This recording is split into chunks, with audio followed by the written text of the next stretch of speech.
Alright guys, this is the start of the trip. We are in New Hampshire and we rode up here last night to meet up with Dave.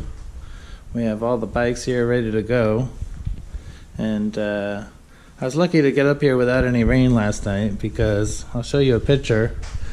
There was some rain that was coming down pretty hard when I left last night around 6 o'clock p.m. but it stopped and I was able to come up and get up here, and the start of a trip starts right now.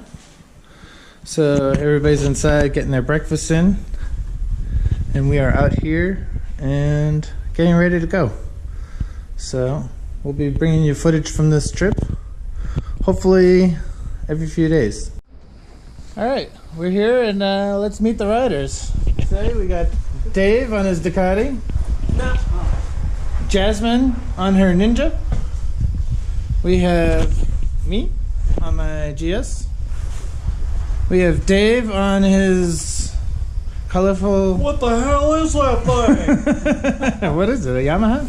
Yeah, FZ07. Aha. Repainted so the police don't know me. Aha. And we have Linda on her Ducati. 2 days, 2 ducks. Alright. So we're ready to go, and let's get this thing moving.